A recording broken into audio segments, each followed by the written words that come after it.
चलिए सिलसिले को आगे बढ़ाते हैं और शुरुआत आज की बड़ी खबर के साथ, ब्रेकिंग न्यूज के साथ करते हैं। बात सबसे पहले उत्तर प्रदेश, क्यों? क्योंकि योगी की हुंकार से पाकिस्तान और बांग्लादेश के होश उड़ चुके हैं। कैसे? देखिए, उसके पहले आपको थोड़ा हम दिखा देते हैं प्रधानमंत्री नरेंद्र मोदी के गुजरात दौरे की तस्वीरें, क्योंकि सोमनाथ स्वाभिमान पर्व में शामिल होने के लिए पीएम मोदी सोमनाथ पहुंच चुके हैं और 72 घंटे तक ओंकार जाप का कार्यक्रम यहां चल रहा है। भव्य तस्वीरें हैं जिसमें प्रधानमंत्री मोदी भी शामिल हो चुके हैं। सुनिए जरा, सुनवाते हैं वहां क्या चल रहा है। भवे भवे नाति भवे भोष्मान भवद्भाय नमः। वर्ष 2026 सोमनाथ के अटूट स्वाभिमान की एक सहस्त्राब्दी का साक्षी है। जनवरी 1026 की उन काली रातों में गजनी के महमूद ने इस पावन तीर्थ की मर्यादा पर प्रहार किया था। वो आक्रमण केवल पत्थरों का विध्वंस नहीं था, बल्कि भारत की आस्था, उसकी संस्कृति और उसकी महान सभ्यता को जड़ से मिटाने का एक गुजरात का सोमनाथ में मौजूदगी प्रधानमंत्री नरेंद्र मोदी की, और यह महापर्व चल रहा है। लाखों लोग वहां पर मौजूद और टीवी के माध्यम से, एनडीटीवी इंडिया के माध्यम से भी लोग देख रहे हैं। देखिए, प्रधानमंत्री की मौजूदगी है, गृह मंत्री की मौजूदगी है वहां पर, गुजरात के गृह मंत्री और वहां के मुख्यमंत्री की मौजूदगी है। अद्भुत नजारा, ड्रोन शो, लेजर शो और तालियां बीच बीच में लगातार बजती हुई। ये देखिए, फिर से आपको दिखा रहे हैं कि क्रूर तलवारों पर महादेव के त्रिशूल का हर बार जय घोष हुआ। संरचना टूटी थी, चेतना नहीं, दीवारें टूटी थी, वीरता नहीं, मंदिर टूटा था, आस्था नहीं, वीर हमीर जी का शौर्य और बलिदान शत्रु की बर्बरता से कहीं अधिक शक्तिशाली था। उनका महादेव के प्रति समर्पण, उनका लहू इस धरती की मिट्टी में मिलकर प्रतिज्ञा बन गया कि जब तक एक भी हिंदू जीवित है, सोमनाथ का अस्तित्व कभी मिट नहीं सकता। तो ये अद्भुत छटा, अद्भुत तस्वीरें ये ड्रोन्स के जरिए दुनिया देख रही है और ये नजारा बेहद गजब का दृश्य। और जितने लोग हैं मौजूद भारत में, सोमनाथ भगवान शंकर में जिनकी आस्था है, वो दुनिया भर से भी जो एनडीटीवी के माध्यम से देख रहे हैं, आप देखिए, आपके लिए सीधी तस्वीरें हैं सोमनाथ गुजरात से, जहां प्रधानमंत्री नरेंद्र मोदी की मौजूदगी है और गुजरात के जो गृह मंत्री हैं सांघवी, वो भी मौजूद हैं और मंच पर वहां के मुख्यमंत्री की भी मौजूदगी है। और ये ड्रोन के जरिए ये कलाकृति आकाश में बिखेरी जा रही है। और ये देखिए तालियां।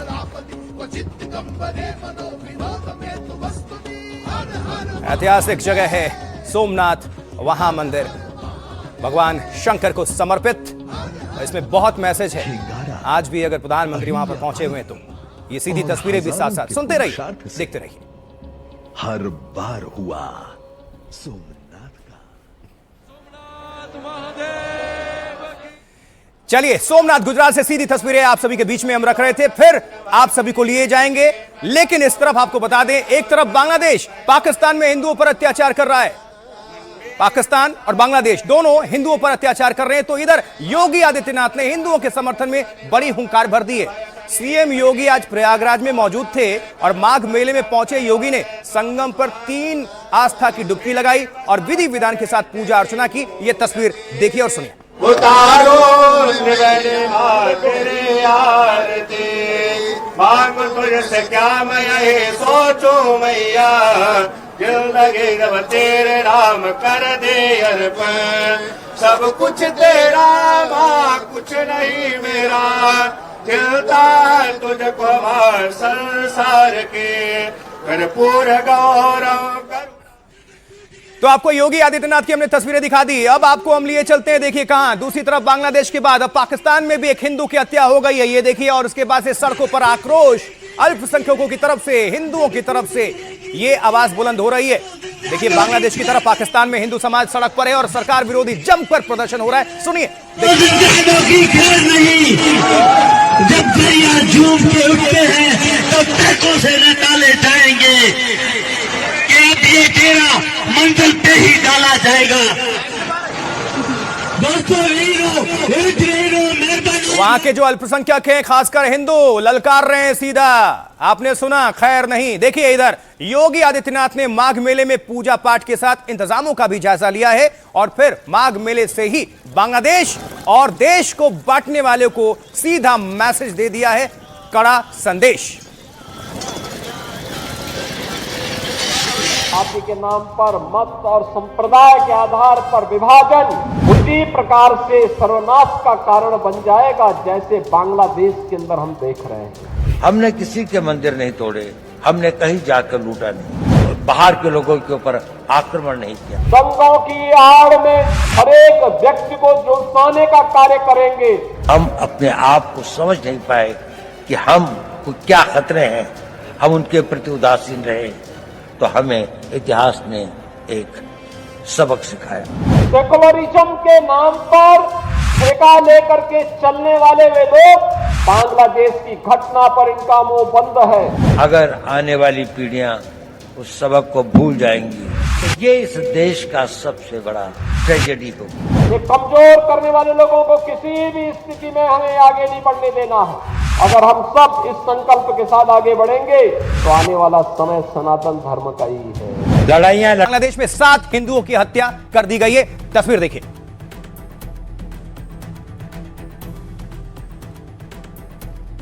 ये तो बात बांग्लादेश की हो गई।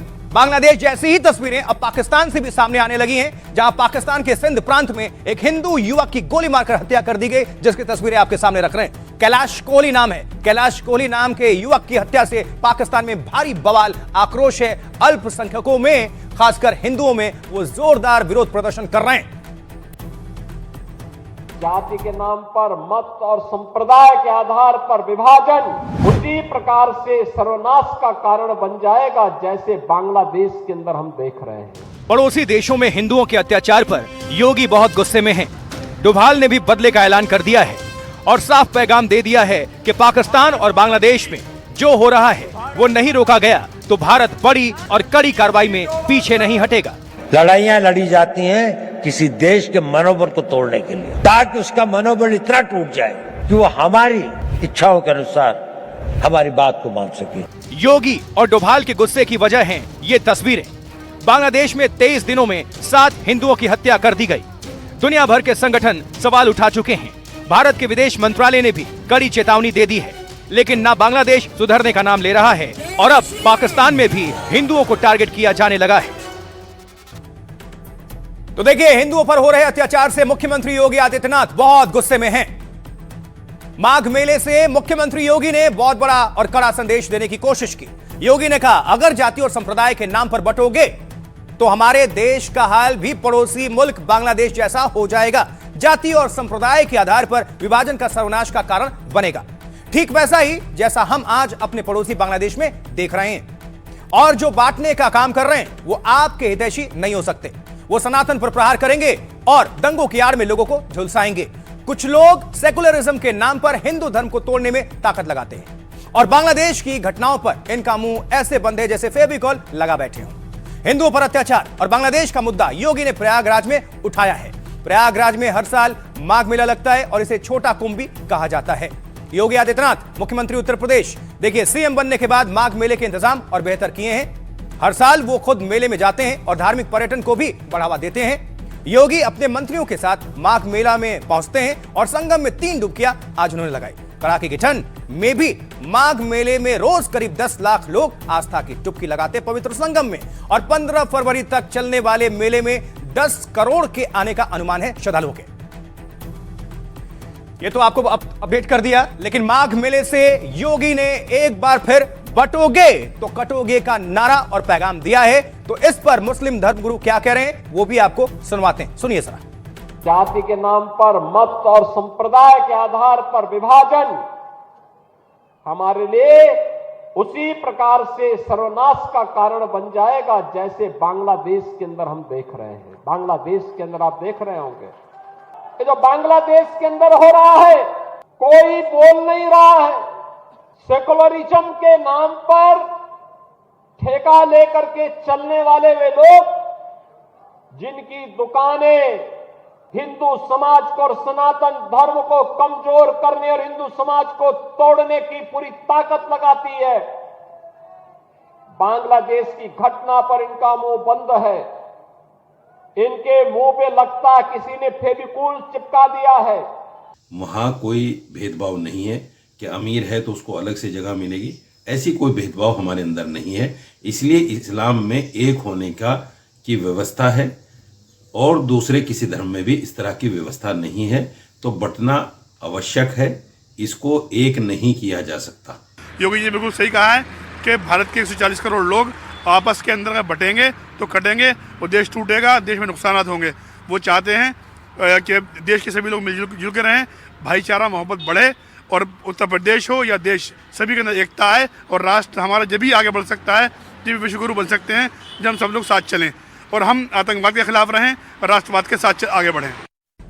तो पाकिस्तान के अंदर एक हिंदू की हत्या से कैसे बवाल मचाए, आइए जरा आपको बताते हैं, समझाते हैं। देखिए, पाकिस्तान में हिंदू की हत्या पर बहुत भारी बवाल है। बांग्लादेश की तरह ही पाकिस्तान में भी हिंदू निशाने पर हैं। पाक के सिंध में हिंदू युवक कैलाश कोहली की हत्या कर दी जाती है। 25 साल का यह कैलाश एक किसान और सामाजिक कार्यकर्ता थे। आरोप है कि दबंग जमींदार सरफराज ने हिंदू युवक को गोली मारी, गोली नहीं मारी, कई गोलियां मारी हैं। झोपड़ी बनाने के एक मामूली से विवाद पर पाकिस्तान में हिंदू की जान ले ली जाती है, क्योंकि डर ही नहीं है। इस वारदात से पाकिस्तान में हिंदू और अल्पसंख्यक बहुत आक्रोशित हैं, गुस्से में हैं। सिंध में प्रदर्शन करते हुए हजारों लोगों ने पहले हाईवे जाम कर दिया और जय श्री राम के नारे लगाते हुए अपराधियों पर कड़े एक्शन की मांग की गई। दरअसल पाकिस्तान के सिंध प्रांत में हिंदुओं की आबादी सबसे ज्यादा है। सिंध में करीब 9% हिंदू रहते हैं। इनकी आबादी 50 लाख के आसपास बताई जाती है, इससे ज्यादा भी हो सकती है। इसके बाद भी यहां हिंदुओं से काफी अत्याचार और भेदभाव होता है, कभी अपहरण, कभी जबरन धर्म परिवर्तन और अब तो सरेआम हत्या। इसके पहले औरतों के साथ भी जुल्म, रेप तक घटनाएं आ चुकी हैं। प्रदर्शनकारियों ने सरकार और पाकिस्तान की पुलिस को अल्टीमेटम दे दिया है। साफ शब्दों में कहा है, हमें कीड़े मकोड़ों की तरह समझकर दबाने की कोशिश ना करें। अब हम अन्याय को किसी कीमत पर चुपचाप बर्दाश्त नहीं करेंगे। आपको बता दें कि पाकिस्तान में यह हड़कंप सिर्फ बवाल से नहीं है, एक बवाल से नहीं है, बल्कि एक और नाम से है, और वो हैं भारत के जेम्स बॉन्ड और प्रधानमंत्री मोदी के भरोसेमंद एनएसए अजीत डोभाल नाम है इनका। भारत के सुरक्षा सलाहकार अजीत डोभाल जोश युवाओं में भर रहे थे, लेकिन उनका इशारा और पैगाम पाकिस्तान जैसे देश के दुश्मनों की तरफ ही था। डोभाल ने कहा, हम जंग दुश्मन का मनोबल तोड़ने के लिए लड़ते हैं। हम कोई मनोरोगी नहीं है, हमें शव देखकर खुशी मिले। आज का स्वतंत्र भारत हमेशा से उतना स्वतंत्र नहीं था। हमारे पूर्वजों ने बड़े बलिदान दिए, अपमान झेला और बेबसी से गुजरे हैं। हमारी सभ्यता बहुत विकसित थी, हमने किसी के भी मंदिर नहीं तोड़े, हमने कभी लूटने का इरादा नहीं रखा, किसी दूसरे देश या लोगों पर हमला नहीं किया, हमने किसी मस्जिद को नुकसान नहीं पहुंचाया, लेकिन अपनी सुरक्षा और खुद पर अपने वाले खतरों का समझेंगे, इसलिए ये सब कुछ हो रहा है। हमें इतिहास का बदला लेना है, देश को तकनीकी आर्थिक तौर पर मजबूत करना है। इतिहास हमें चुनौती देता है कि भारत के युवाओं के अंदर आग होनी चाहिए। डोभाल के हर बयान और हर कदम से सबसे ज्यादा टेंशन पाकिस्तान को ही होती है, बेचैनी, क्योंकि अजीत डोभाल ने पाकिस्तान के परमाणु प्लान्स को भारी नुकसान पहुंचाया है और डोभाल खुफिया एजेंसी के अंडरकवर एजेंट थे और 7 साल तक पाकिस्तान में बिताए थे और कहते हैं कि परमाणु प्लान जानने के लिए वो पाकिस्तान में मुस्लिम भिखारी की तरह पेश आए, बन गए थे एक तरह से। जिस परमाणु लैब में वैज्ञानिक जाते आते थे, उनके पास की पूरी जो नाई की दुकान से सबूत उन्होंने इकट्ठे कर लिए, जुटा लिए। खतरा कितना बोल दिया। दावा है कि डोभाल ने वैज्ञानिकों के बालों के अंश तक को चुपके से भारत भेज दिया था डीएनए सैंपलिंग के लिए। जांच हुई तो बालों से यूरेनियम और रेडिएशन के मौजूद होने की अंश जो थी वो उसकी संभावना आ गई सामने। यानी सब कुछ क्लियर हो गया, पाकिस्तान के अंदर कुछ ना कुछ चल रहा है परमाणु को लेकर। इस तरह पाकिस्तान के चोरी छुपे परमाणु बनाने की जो हकीकत है वो दुनिया के सामने आ गई और कहते हैं कि भारत को यह बात पता चली तो पाकिस्तान को अपना प्लान रोकना पड़ा। अब अजीत डोभाल की वजह से ही पाकिस्तान का परमाणु कार्यक्रम करीब 15 साल पीछे पहुंच गया। तभी से पाकिस्तान अजीत डोभाल को जेम्स बॉन्ड मानता है और खौफ खाता है। इसलिए 81 साल की उम्र में भी अजीत डोभाल के हर बयान, हर एक्शन से घबरा जाता है पाकिस्तान। यह वजह है। अब अजीत डोभाल ने नाम लिए बिना किसी देश के दुश्मनों को कड़ा पैगाम दे दिया। अब सुनवा देते हैं कि वो पैगाम क्या था, पूरा सुनिए। अजीत डोभाल, भारत एनएसए। हमारी एक बड़ी विकसित सभ्यता थी। हमने किसी के मंदिर नहीं तोड़े, हमने कहीं जाकर लूटा नहीं, हमने किसी बाहर के लोगों के ऊपर आक्रमण नहीं किया, जबकि सारी दुनिया बहुत पिछड़ी थी। परंतु क्योंकि हम अपनी सुरक्षा और हम अपने आप को समझ नहीं पाए कि हम को क्या खतरे हैं, हम उनके प्रति उदासीन रहे, तो हमें इतिहास ने एक सबक सिखाया। क्या हमने वह सबक सीखा? क्या उस सबक को हम याद रखेंगे? अगर आने वाली पीढ़ियां उस सबक को भूल जाएंगी तो ये इस देश का सबसे बड़ा ट्रेजेडी होगी। तो आपको यह भी बता दें कि पाकिस्तान जो है वो भारत के मुसलमानों के लिए तो परेशान रहता है, लेकिन वहां के जो मुसलमान हैं उसके लिए पाकिस्तान क्या करता है, आइए बताते हैं। अब यह समझिए कि अपने अल्पसंख्यकों की उसे परवाह ही नहीं है। पाकिस्तान की संसदीय समिति ने हाल में जो रिपोर्ट पेश की उसके मुताबिक हिंदू और सिखों के ज्यादातर पूजा स्थल या तो बंद पड़े हैं या फिर तोड़ दिए गए हैं। लगातार आपको बता दें, क्योंकि इसलिए हम कहते हैं कि पाकिस्तान है कि मानता ही नहीं। 1947 से लेकर 2025 अब अल्पसंख्यकों की जो तादाद है वो जरा नजर डालीजिए। करीब 21% अल्पसंख्यक मौजूद थे पाकिस्तान में 1947 में, और करीब 3.5 यानी 2025 तक के ये आंकड़े हैं। कहां से खिसककर 21% से खिसककर 3.5 हो गए। मंदिर गुरुद्वारे 1947 में 1817 थे, जबकि अब हो गए कितने? 37। देखिए जरा ये आंकड़े हैं। हिंदुओं की आबादी लगातार घट रही है। पाकिस्तान में संसदीय समिति की रिपोर्ट आई। रिपोर्ट में अल्पसंख्यकों को निशाना बनाए जाने की चर्चा हुई। रिपोर्ट में लिखा गया मंदिर या तो बंद पड़े हैं या तो फिर तोड़ दिए गए हैं। और भारत में मुसलमान, आइए 1947 से ही शुरू करिए। 1947 और 2025 क्या अंतर है? 1947 में अल्पसंख्यक हमारे यहां भारत में 9.9% थे और अब 14.2% हैं, यानी बढ़े हैं, वहां घटे हैं। मस्जिद कितने? 3 लाख से ज्यादा। अब 2009-2004 की अगर हम बात कर लें वक्फ प्रॉपर्टी की भी, तो इसके आंकड़ों के मुताबिक 8.7 लाख मुसलमानों की आबादी लगातार बढ़ रही है। इतनी बड़ी है। मस्जिदों की संख्या भी लगातार बढ़ी है। भारत में पाकिस्तान से ज्यादा मस्जिद हैं। इंडोनेशिया की भी हम तुलना कर लेते हैं। इंडोनेशिया में 8 लाख, भारत में लगभग 3 से 4 लाख, बांग्लादेश में लगभग 3.5 लाख, सऊदी अरब में 3 लाख, पाकिस्तान में 1.1 लाख। ये सोर्स जो है हलाल टाइम्स के मुताबिक है। और पाकिस्तान में उठी है अल्पसंख्यकों के लिए बहुत जोरदार आवाज, क्योंकि हाल में इस्लामाबाद में संसदीय अल्पसंख्यक कोकस की पहली बैठक हुई और बैठक में हिंदू, सिख और दूसरे अल्पसंख्यकों के अधिकारों पर चर्चा हुई। समिति ने सरकार से सभी पूजा स्थलों को बहाल करने की मांग की। शिक्षा और नौकरी में भी अल्पसंख्यकों के लिए बेहतर सुविधा की डिमांड की गई। समिति पाकिस्तान वाली जो है वो क्या कहती है कि अल्पसंख्यक छात्रों के लिए स्कॉलरशिप बढ़ाई जाए, गैर मुस्लिमों के लिए सरकारी नौकरी का कोटा भी बढ़ाया जाए, स्कूल की किताबों से नफरत फैलाने वाली सामग्रियां हटा दी जाए। यह समिति कह रही है, लेकिन होगा क्या ये आपको भी पता है, हमें भी पता है, पाकिस्तान को भी पता है। तो पाकिस्तान की राह पर है एक और मुस्लिम बहुल मुल्क बांग्लादेश। बांग्लादेश में कई दिनों से हिंदुओं को टारगेट किया जा रहा है, निशाना बनाया जा रहा है। अब जॉय नाम के एक हिंदू की हत्या हो गई है। ये बांग्लादेश में ये जॉय की हत्या हो गई और वहां से बहुत सनसनी है। अब देखिए जरा आपको ये भी बता दें कि बांग्लादेश में जिस हिंदू की हत्या की गई उस जॉय की मां के आंसू नहीं थम रहे। किसी भी मां के आंसू कैसे थमेंगे जब उसके संतान को आप वहां पर हत्या कर दें। इसलिए सुनिए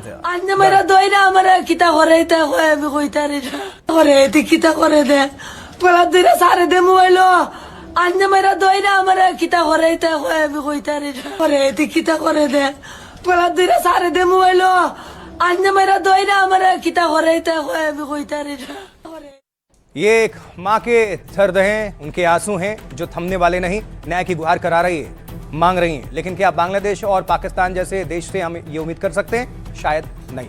आइए कुछ डिटेल्स पहुंचाते हैं आप सभी तक। अब जरा ये समझिए कि बांग्लादेश में फिर से एक हिंदू की हत्या हुई। अब सुमानगंज जिला है ये, वहां जॉय महापात्रो को शिकार बनाया गया। जिस शख्स को दिखा रहे थे उसका नाम जॉय है महापात्रो। जॉय को पहले बहुत बुरी तरह से पीटा गया। समझिएगा ये खबर क्यों पहुंचा रहे हैं। पहले मारा गया और फिर मार दिया गया। उन लोगों को लगा कि शायद हो सकता जिंदा रह जाए, तो जहर खिला दिया गया। मारने के बाद हालात खराब होने पर महापात्रों को सिलहट में भर्ती कराया गया। सिलहट अस्पताल में इलाज के दौरान जॉय की मौत हो गई। यही तो वो चाहते थे। बांग्लादेश में पिछले 23 दिनों में से 7 हिंदुओं की हत्या हो चुकी है। निर्मम तरीके से हत्या का एक मॉडल भी समझिए। किसी को मारकर जिंदा आग के हवाले कर दिया गया, चौराहे पर किसी को मारने के बाद जहर खिला दिया गया। 6 जनवरी को नरसिंहदी शहर में एक हिंदू की हत्या होती है। 5 जनवरी को जशोर में हिंदू व्यापारी का मर्डर कर दिया जाता है। 31 दिसंबर को खोकन चंद्र दास की शरीयतपुर में हत्या हो गई। 18 दिसंबर को दीपू दास को पीट पीट कर मार डाला गया, आग के हवाले कर दिया गया। लगातार हो रही इन हिंदुओं की हत्या पर भारत ने चिंता अब जताई है। विदेश मंत्रालय ने कहा है कि बांग्लादेश को सख्ती से निपटना चाहिए। इस तरह की सांप्रदायिक घटनाओं की अनदेखी नहीं की जा सकती। भारत में लगातार आवाज बुलंद हो रही है, सरकार पर भी दबाव डाला जा रहा है, एक्शन लीजिए। बांग्लादेश में हिंदुओं की हत्या पर दुनिया भर से आवाज उठ रही है। पोप लियो ने बांग्लादेश में जिहादी हिंसा पर चिंता प्रकट की है। उन्होंने हिंदुओं और ईसाइयों पर हो रही हिंसा का भी जिक्र किया है। बांग्लादेश में हिंदुओं के अत्याचार पर भारत का विदेश मंत्रालय और सियासतदान क्या कह रहे हैं, अब आपको यह भी सुनना चाहिए। आप सभी के बीच हम रखते हैं बयान, सुनिए। हमने इस मुद्दे पर बार बार बात की है। हम बांग्लादेश में चरमपंथियों द्वारा अल्पसंख्यकों, उनके घरों और कारोबारों पर बार बार होने वाले हमलों का एक परेशान करने वाला पैटर्न देख रहे हैं। Bangladesh such communal incidents need to be dealt with swiftly. इन सांप्रदायिक घटनाओं से तेजी से और सख्ती से निपटा जाना चाहिए। इन्हें व्यक्तिगत या राजनीतिक विवाद बताकर खारिज करने की कोशिशें अपराधियों को और बढ़ावा देती हैं और अल्पसंख्यकों के बीच डर और असुरक्षा को बढ़ाती हैं। Reasons such disregard only emboldens the extremists and the perpetrators of such crimes. तो आप हिंदुस्तानियों को क्या दे सकते हो? क्या है आपके पास? आप हिंदुस्तानियों के रहमो करम पे रह रहे हो।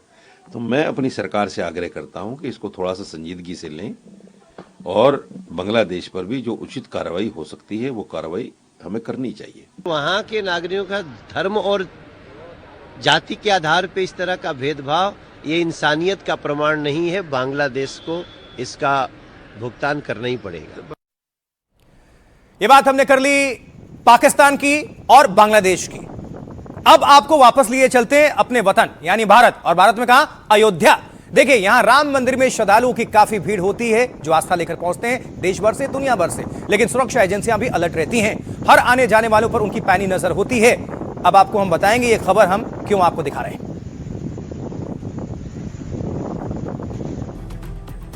तो अब नजर डालिए, आज राम मंदिर में एक ऐसे शख्स को पकड़ा गया, पहले देख लीजिए, यही है जो मंदिर परिसर में नमाज पढ़ने की कोशिश कर रहा था। अबू अहमद शेख नाम है इसका। अबू अहमद शेख नाम का वो शख्स जम्मू कश्मीर का रहने वाला है। लेकिन अब आप समझेंगे ये क्यों पहुंचा, सब कुछ आगे बताने जा रहे हैं। तस्वीर देख लीजिए पहले, ये राम मंदिर परिसर में नमाज पढ़ने की कोशिश। अब आपको हम डिटेल पहुंचा देते हैं क्योंकि दिखाएंगे आपको वो आरोपी कैसे पकड़ा गया, इसका मकसद क्या था। अब इससे जांच हो रही है, पूछताछ हो रही है, ये सब कुछ तस्वीरें। दरअसल मंदिर में नमाज पढ़ने की इसने कोशिश की। अयोध्या के राम मंदिर में सुरक्षा में इसने सेंध लगाने की कोशिश की। ये जो शख्स है, राम मंदिर में नमाज पढ़ने की इसने पूरी कोशिश। अब सुरक्षा कर्मियों ने जब उसे रोका और सुरक्षा कर्मियों को जानकारी मिली, जब वहां पर कुछ लोगों ने देखा कि ये कौन व्यक्ति है जो राम मंदिर में आकर ये नमाज पढ़ रहा है, लोगों ने तुरंत इत्तला किया सुरक्षा कर्मियों को, सिक्योरिटी गार्ड्स को। वो आनन फानन में पहुंचते हैं, उसे रोकने की कोशिश करते हैं, तो वो धार्मिक नारेबाजी करने लगा और राम मंदिर परिसर में नमाज पढ़ने की जिद करने लगा। तुरंत भारी पुलिस और कई एजेंसियां राम मंदिर के भीतर पहुंचती हैं और आरोपी को पकड़कर पुलिस कंट्रोल रूम लेकर जाती है। पकड़ा गया आरोपी अबू अहमद शेख जम्मू कश्मीर का रहने वाला है और बताया जा रहा है कि शोपिया का अबू अहमद बिहार होते हुए अयोध्या पहुंचा। अब रेलवे स्टेशन और रामपथ की सीसीटीवी तस्वीरें भी खंगाली जा रही हैं और आरोपी अबू अहमद से कड़ी पूछताछ करके मामले की तफ्तीश की जा रही है। लेकिन अयोध्या के साधु संत और हिंदू संगठन इसका विरोध कर रहे हैं, आक्रोशित हो गए। ये कैसे पहुंच गया और इसे राम मंदिर में जानबूझकर हंगामा मचाने की कोशिश बता रहे हैं। और अब आपको हम सिक्योरिटी की तस्वीर दिखाएंगे क्योंकि यूं तो राम मंदिर में सुरक्षा के बेहतर कड़े इंतजाम होते हैं, लेकिन नमाज पढ़ने की कोशिश के बाद सुरक्षा और कड़ी कर दी गई है, बढ़ा दी गई है। ये देखिए जरा।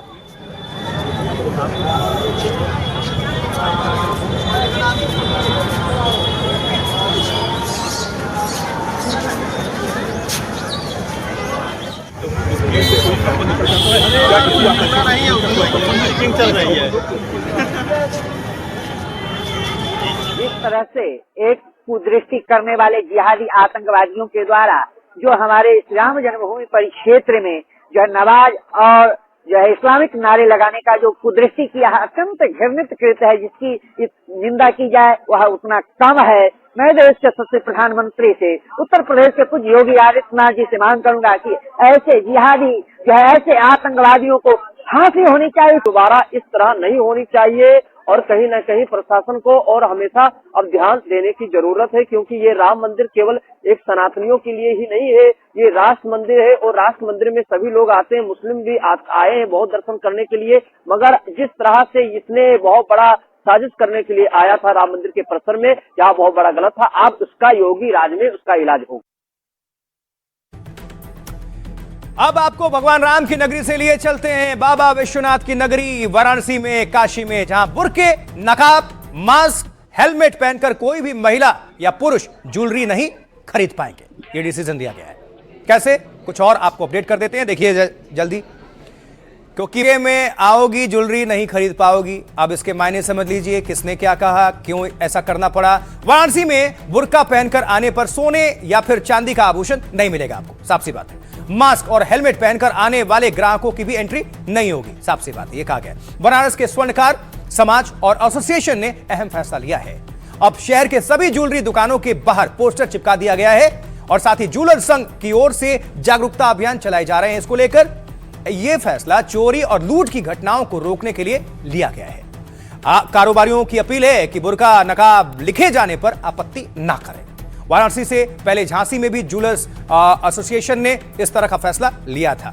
झांसी के बाद बिहार ज्वेलर्स एसोसिएशन ने भी यह फैसला लिया था। 7 जनवरी से बिहार की सभी ज्वेलरी दुकानों में हिजाब वालों की एंट्री बैन। इसके साथ ही हेलमेट, नकाब पहनकर आने वाले पुरुषों की भी एंट्री बैन। ये सब कुछ आपको हमने बताया, कहां, उत्तर प्रदेश से लेकर बिहार तक। लेकिन अब आपको हम सुनवा देंगे ज्वेलर्स एसोसिएशन ने क्या फैसला लिया है और क्यों लिया है, जरा उन्हीं को सुनते हैं सीधा। कहीं भी नकाब लगा करके, हेलमेट लगा करके लोग चले जा रहे हैं और आपराधिक घटनाओं को अंजाम दे रहे हैं। चूंकि ये सबसे महंगी धातु है, सर्राफा व्यापारी की जिंदगी का सवाल है, इसलिए हमारे अखिल भारतीय केंद्रीय नेतृत्व ने ये हम लोग का निर्देशित किया है कि अपने अपने जिलों में जाकर के आप ये अभियान चलाइए कि मास्क, हेलमेट, हिजाब, बुर्का ये लोग पहन करके दुकान के अंदर ना आवे, क्योंकि ऐसे घटनाएं ज्यादा बढ़ती हैं। अब आपको लिए चलते हैं महाराष्ट्र। क्यों? क्योंकि अब बात महाराष्ट्र के निकाय चुनाव में प्रचार के दौरान ओवैसी के एक बयान की कर लेंगे। ओवैसी ने कहा कि एक दिन बुर्के वाली बेटी देश की प्रधानमंत्री बनेगी, तो बीजेपी ने जोरदार पलटवार कर दिया। किसने क्या कहा, डिटेल्स। बुर्के वाले को प्रधानमंत्री, ये ओवैसी जो कह रहे थे, उनकी बयान की हम चर्चा कर लेते हैं, क्योंकि महाराष्ट्र में बुर्का पॉलिटिक्स जो चल रहा है इस पर थोड़ा फ्लैशबैक में जाकर अपडेट कर रहे हैं। असदुद्दीन ओवैसी अध्यक्ष हैं AIMIM के, कहते हैं कि एक दिन हिजाब पहनने वाली बेटी भारत की प्रधानमंत्री बनेगी। पाकिस्तान में सिर्फ एक ही धर्म का व्यक्ति प्रधानमंत्री हो सकता है, लेकिन हमारे यहां कोई भी भारतीय नागरिक PM बन सकता है। हिमंत बिस्वा शर्मा, मुख्यमंत्री असम, क्या कहते हैं, संविधान में कोई रोक नहीं है, कोई भी प्रधानमंत्री बन सकता है, लेकिन भारत एक हिंदू राष्ट्र और हिंदू सभ्यता वाला देश है। हमें पूरा भरोसा है कि भारत का प्रधानमंत्री हमेशा एक हिंदू होगा। अब नीतीश राणे मंत्री हैं महाराष्ट्र में, वो क्या कह रहे हैं, कहते हैं कि भारत में 90% हिंदू हैं। हिजाब वाली मुंबई की मेयर तक नहीं बन सकती, जिसको बनना है वो इस्लामाबाद, कराची चला जाए। शहजाद पूनावाला प्रवक्ता है भारतीय जनता पार्टी के, ये क्या कह रहे हैं, कहते हैं कि संविधान किसी को नहीं रोकता, लेकिन ओवैसी को चुनौती देता हूं, पहले किसी पसमानदा या हिजाब वाली को AIMIM का अध्यक्ष बनाकर दिखाएं। अब आइए आपको सुनवाते हैं ओवैसी ने क्या कहा और भारतीय जनता पार्टी ने क्या पलटवार किया, सुनिए दोनों को। पाकिस्तान के संविधान में लिखा हुआ है कि सिर्फ एक ही मजहब का आदमी पाकिस्तान का प्राइम मिनिस्टर या सदर बन सकता है। बाबा साहिब अंबेडकर का जो संविधान है वो ये कह सकता है कि कोई भी भारत का नागरिक वजीर आजम बन सकता है, सदर जमहूरिया बन सकता है, चीफ मिनिस्टर बन सकता है, मेयर बन सकता है। और असदुद्दीन ओवैसी का ख्वाब यह है कि एक दिन आएगा इस देश में इंशाअल्लाह ताला, शायद हम और आप नहीं रहेंगे, मगर देखना एक हिजाब पहनने वाली बेटी इस देश की वजीर आजम बनेगी इंशाअल्लाह ताला। कभी बॉम्बे के म्युनिसिपल कॉरपोरेशन की मेयर कहते हैं बुर्का वाली होगी, कभी प्राइम मिनिस्टर बुर्का वाली होगी। क्या फैलाना चाहते हैं? यहाँ फिर से कोई दूसरा पाकिस्तान भी नहीं बनने वाला है, न गजवाए हिंद होने वाला है। यहाँ कलाम साहब जैसे लोगों का लोग पूछते हैं, हम भी पूछते हैं, पूरा देश पूछता है, लेकिन लोग नहीं उस नेतृत्व मानेंगे घृणा फैलाने वालों को। इस तरीके की हिम्मत ये असदुद्दीन ओवैसी हमारे हिंदू राष्ट्र में करे नहीं। ये हमारा हिंदू राष्ट्र है, 90% लोग यहाँ हिंदू रहते हैं। हिजाब डालने वाले और बुर्का पहनने वाले महिला कोई भी ना पंतप्रधान बनेगी, ना मुंबई की महापौर मेयर बनेगी। जिसको पंतप्रधान और महापौर मेयर बनना है वो चला जाए आप इस्लामाबाद, कराची में, इधर उनकी कोई जगह नहीं है। उसके पहनावे पे वोटिंग नहीं होती है ना। संविधान में कहीं है ऐसा कपड़ा पहनने वाला ही पीएम होगा, ये कपड़ा नहीं, या ये भाषा बोलने वाला पीएम होगा, या इस धर्म का व्यक्ति पीएम होगा। संविधान सम्मत जो चीजें हैं उसको व्यर्थ की कंट्रोवर्सी में डाल करके वो जो डेली नफरत का सैलाब बढ़ता जा रहा है ना, हम उसी को बढ़ाने की कोशिश कर रहे हैं। राजनीतिक पार्टी को बहुमत मिलता है और उस व्यक्ति को प्रधानमंत्री चुना जाता है, वो प्रधानमंत्री बन जाएगा। अब वो किसी धर्म का है नहीं है, क्या पहनता है क्या नहीं पहनता है, क्या भाषा बोलता है क्या नहीं बोलता है, किस प्रांत का है नहीं है, वो उस समय की राजनीतिक परिस्थितियां होती हैं। हमारे यहाँ दक्षिण भारत से भी प्रधानमंत्री बने, हमारे यहाँ ईस्ट वेस्टर्न इंडिया से भी बने, नॉर्थ इंडिया से भी बने, जगह जगह बने। हमारे यहाँ अलग अलग धर्म के लोग भी बने। ये तो बात हो गई भारत की, लेकिन अब बात ईरान में मचे हाहाकार की। लेकिन आज आपको बताऊंगा कि क्या ट्रंप को उठवा लेंगे खामनेई। जी हां, क्योंकि ईरान में बवाल के बीच ये डिमांड हो रही है, डोनाल्ड ट्रंप को उठवा लेंगे खामनेई, और वहां से ये आवाज उठी है। तस्वीर तो आपको दिखाई रहे हैं, सिटी हॉल बिल्डिंग जला दी गई। अब जरा ये समझिए, आप ये तस्वीर देखिए कि कैसे ईरान में प्रदर्शनकारियों ने सिटी हॉल की बिल्डिंग को ही फूंक डाला। ये तस्वीरें कराच शहर की हैं, देखिए सुनिए।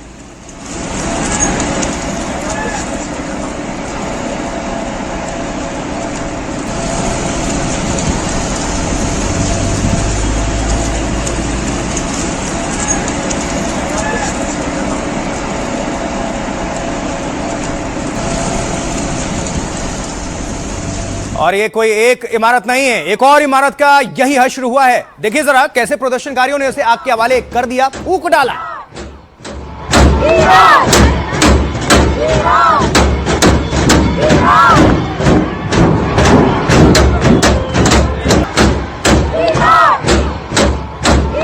जोश देखिए प्रदर्शनकारियों की, ये म्यूजिक, ये थाप पर जो है आगे बढ़ रहे हैं और आग के हवाले कर दिया एक और मस्जिद को, फूंक डाला है। और सिर्फ आग ही नहीं लगाई गई, देखिए अब जरा कि कैसे तोड़फोड़ भी वहां पर कर दी गई। ये गुस्सा, ये आक्रोश खामेनेई और उनकी सत्ता के खिलाफ बताया जा रहा है।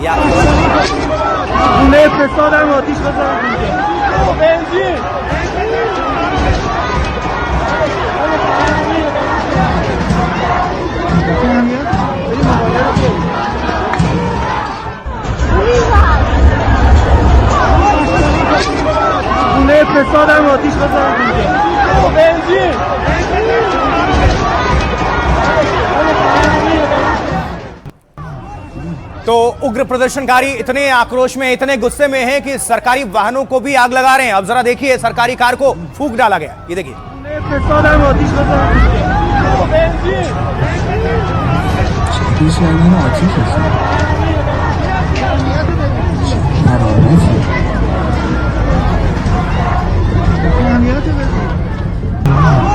और ये भी आपको बता दें साथ साथ कि ईरान के एक दो नहीं, कई शहरों से ऐसी तस्वीरें आ रही हैं जहां लोग प्रदर्शन और आगजनी कर रहे हैं। जबरदस्त विरोध प्रदर्शन की तस्वीरें देखिए।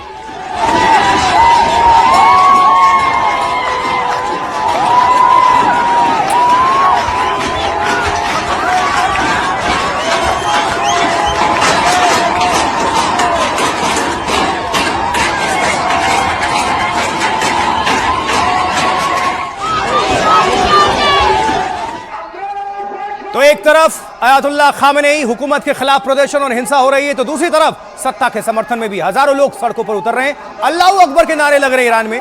इसी बीच एक ईरानी लीडर ने ट्रंप को उठवाने की ही डिमांड रख दी है। सुनिए।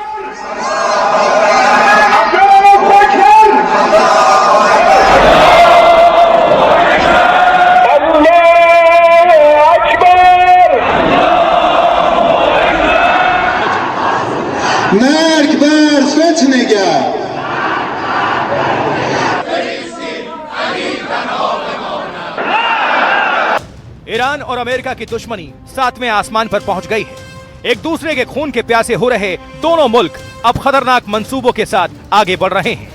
तभी तो पहले ट्रंप ने खामेनेई के तख्ता पलट की भविष्यवाणी की, तो अब ईरान से आवाज उठी है कि ट्रंप को उठवा लो।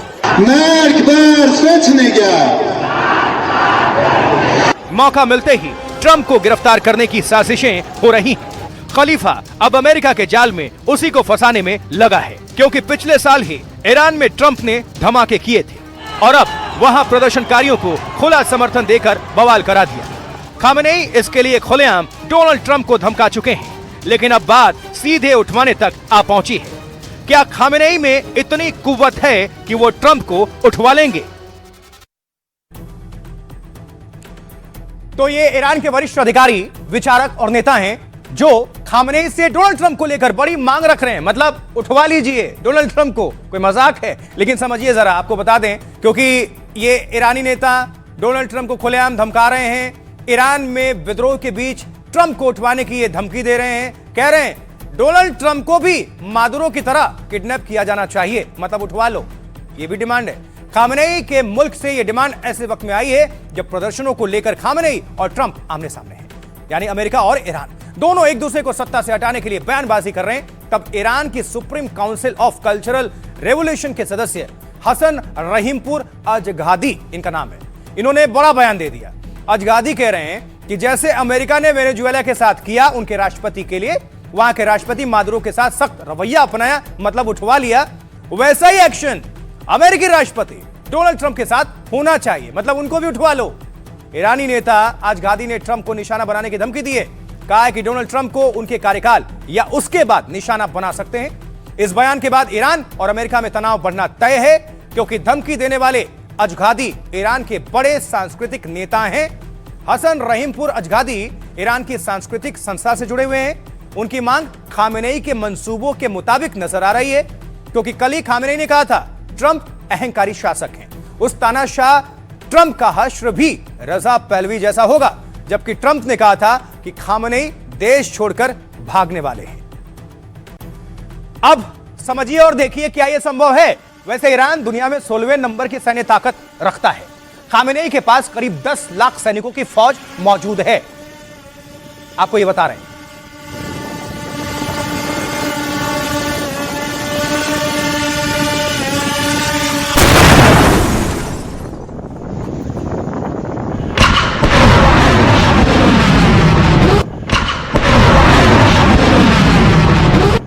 इसलिए दिखा रहे हैं कि खामेनेई की फोर्स से हथियारों का जखीरा है ईरान के पास भी। आपको याद होगा कुछ समय पहले, कुछ महीने पहले अमेरिका ने वहां जब बमबारी की तो ईरान ने भी जवाब दिया था। दोनों की भी तनातनी और बढ़ गई थी। तो इनके पास भी फौज है और सैन्य ताकत है।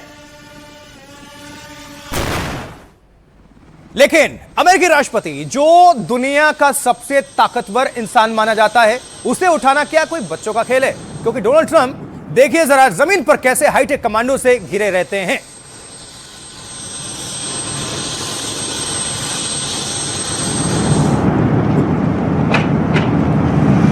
ट्रंप की जो सुरक्षा है, उनका सुरक्षा घेरा बहुत कड़ी, दुनिया में सबसे ज्यादा। जमीन पर ट्रंप की हाईटेक सुरक्षा हर एक लिहाज से। तो ये तो जमीन की बात हो गई, लेकिन हवा की बात। आसमान में भी जब डोनाल्ड ट्रंप होते हैं अमेरिकी प्रेसिडेंट, तो उनके किलेनुमा सुरक्षित विमान को सुरक्षा प्रदान की जाती है। अमेरिका के हाईटेक फाइटर जेट्स उन्हें एस्कॉर्ट करते रहते हैं हवा में भी। ये देखिए,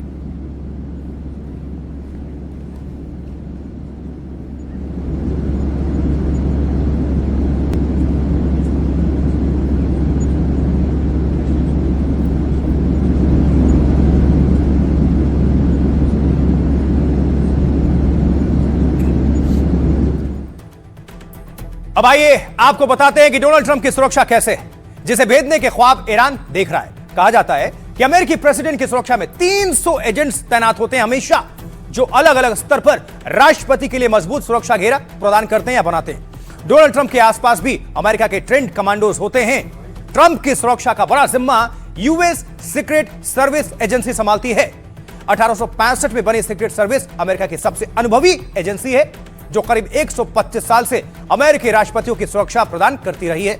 इसीलिए आधुनिक और ट्रेंड जवान 24 घंटे डोनाल्ड ट्रंप के आसपास सुरक्षा घेरा बनाए रखते हैं, चाहे वो व्हाइट हाउस में हो, कहीं भी यात्रा पर हो या फिर किसी चुनावी सभा में। प्रेसिडेंशियल प्रोटेक्टिव डिवीजन के एजेंट ट्रंप के सबसे करीब होते हैं, जो आप सबको करीब देखते हैं हमेशा से, ये वही होते हैं। ये अत्याधुनिक हथियार, बॉडी आर्मर और बॉडी कैमरों से लैस होते हैं। ये जवान आपात स्थितियों के लिए विशेष रेस्क्यू में माहिर होते हैं। इनकी ट्रेनिंग वैसी होती है। 2024 में हुए हमले में यूएस सर्विस एजेंट ने ही ट्रंप को बचाया था। आपको याद होगा, जब चुनावी सभा में थे, गोली जब चली थी। तो इसके बाद किसी हमले की आशंका हो तो काउंटर असॉल्ट टीम तैयार होती है। तुरंत एक्शन लेने वाले ये कमांडोज राष्ट्रपति को सुरक्षित जगह ले जाते हैं और डोनाल्ड ट्रंप जहां भी जाते हैं वहां पहले से ही K9 यूनिट पहुंच जाती है या पहुंची होती है। स्पेशल डॉग स्क्वाड से लैस ये यूनिट बम विस्फोटक का पता करती है। इसके अलावा ट्रंप के कार्यक्रम के आसपास स्नाइपर्स तैनात होते हैं। ऊंची इमारतों और छतों पर स्नाइपर टीम बंदूकों से लैस होती है, जो संदिग्धों पर खास नजर रखने के साथ ही टारगेट को ध्वस्त करती है।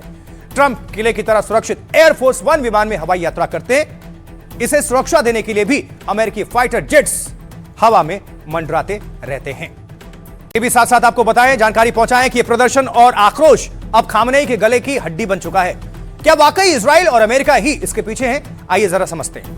ईरान की सत्ता खामनेई के हाथ से निकलती जा रही है, फिसलती जा रही है। ईरान के कई शहरों पर प्रदर्शनकारियों ने कब्जा कर लिया है। डोनाल्ड ट्रंप ने ईरानी शहरों पर कब्जे का दावा किया और दूसरा सबसे बड़ा शहर मशहद सेना की कंट्रोल से बाहर है। मशहद सबसे बड़ा धार्मिक शहर है ईरान में, जिसकी आबादी 40 लाख है। और ट्रंप की माने तो सेना ने डर के मारे ये शहर ही छोड़ दिया है। दावा है कि ईरान में चप्पे चप्पे पर अमेरिकी एजेंट्स मौजूद हैं। अमेरिका के साथ इजरायली खुफिया यूनिट मोसाद भी एक्टिव है। ईरान में 10 एजेंट्स की गिरफ्तारी की भी खबर सामने आई। दावा है कि एजेंट्स ईरान की खुफिया जानकारी जुटा रहे थे। खामनेई ने भी विदेशी ताकतों पर हिंसा का आरोप लगाया। उन्होंने विदेशी एजेंट्स पर हिंसा भड़काने का आरोप लगाया और खामनेई ने कहा कि प्रदर्शनकारियों को बर्दाश्त नहीं किया जाएगा। ईरान के 100 से ज्यादा शहरों में हिंसक प्रदर्शन जारी हैं और अधिकतर इलाकों में सरकारी संस्थान फूंक डाले गए हैं। लोग सरकारी दफ्तर, फोर्स हेडक्वार्टर को निशाना बना रहे हैं। रिपोर्ट्स की माने तो 13 दिनों में 62 लोगों की मौत हो चुकी है, लेकिन कई लोगों ने 200 से ज्यादा मौतों का दावा किया है। पुलिस ने 2000 प्रदर्शनकारियों को अब तक हिरासत में लिया है, लेकिन लगातार बवाल के बीच भी खामनेई सरेंडर मोड में नहीं। आप सुनिए ईरान के विदेश मंत्री क्या आरोप लगा रहे हैं और ट्रंप कैसे सबसे बड़ा जख्म देने की धमकी दे रहे हैं। अमेरिका और इजराइल ईरान में अशांति फैला रहे हैं। अमेरिका और इजराइल के एजेंट ईरान में चल रहे प्रदर्शन में शामिल होकर ईरान का माहौल खराब कर रहे हैं। प्रदर्शनकारियों के साथ मोसाद के एजेंट भी चल रहे हैं। ईरान गंभीर संकट में है। मुझे ऐसा लग रहा है कि कुछ लोग कुछ शहरों पर नियंत्रण कर रहे हैं, कुछ ऐसा जो कुछ ही हफ्ते पहले तक किसी ने सोचा भी नहीं था कि संभव है।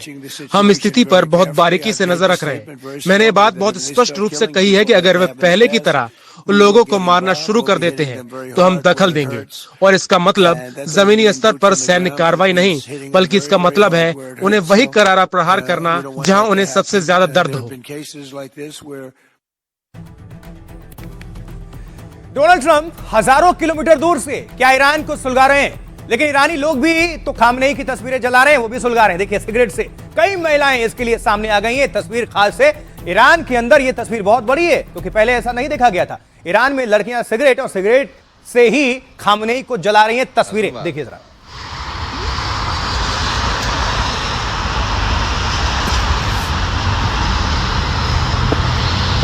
तो आप देख रहे हैं कि खामनेई की तस्वीरों को आग के हवाले करके बरसों की नाराजगी जता रही हैं ये महिलाएं, क्योंकि बहुत ज्यादा वहां पर पाबंदी, हिजाब, ये इसके आड़ में वहां की जो महिलाएं हैं वो जुल्म का शिकार बनती थी, तो उनको अब आजादी प्रतीत हो रही है।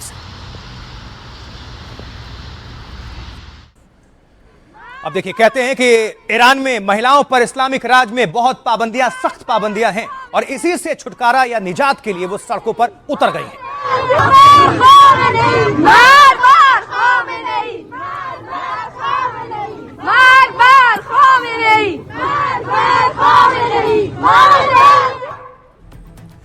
ये तो सिर्फ ईरान की तस्वीरें थीं, लेकिन आप जरा समझिए, सिर्फ ईरान ही नहीं बल्कि वहां से करीब 9 से 10,000 किलोमीटर दूर कनाडा, जी हां, कनाडा में भी लोग खामेनेई हुकूमत को पलटने की डिमांड कर बैठे हैं। तस्वीरें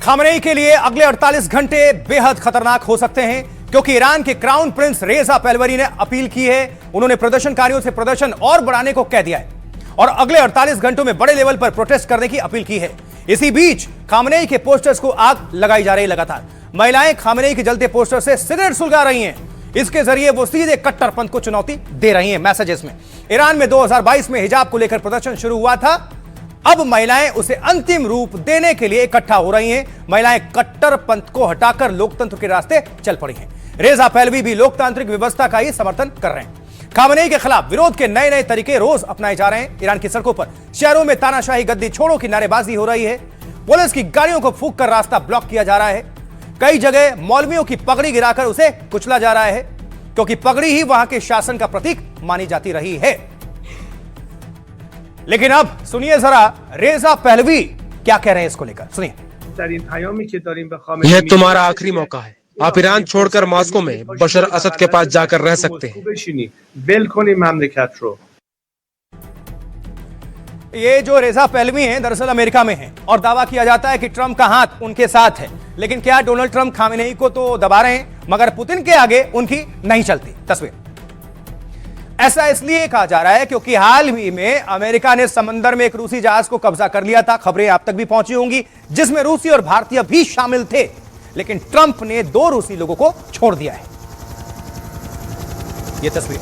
अब एक और जहाज को समंदर में अमेरिका ने पकड़ लिया। हाल के हफ्तों में पकड़ा गया यह 5वां जहाज था अमेरिका की तरफ से। इस सनसनीखेज ऑपरेशन को दुनिया के सबसे बड़े विमान वाहक पोत यूएसएस जेराल्ड आर फोर्ड से अंजाम दिया गया। अमेरिकी सदर्न कमांड और होमलैंड सिक्योरिटी विभाग के मंत्री क्रिस्टी नोएम ने इस जहाज को घोस्ट फ्लीट यानी भूतिया बेड़ा का हिस्सा करार दिया था, बोला था। तो जहाजों को पकड़ने के बीच तनातनी और बढ़ रही है। रूस और कई देश इससे बेहद नाराज हैं। इसी बीच नाटो फोर्स ने अभ्यास तेज कर दिया। के समर्थन में नाटो सेना पूरी तरह तैयार बैठी।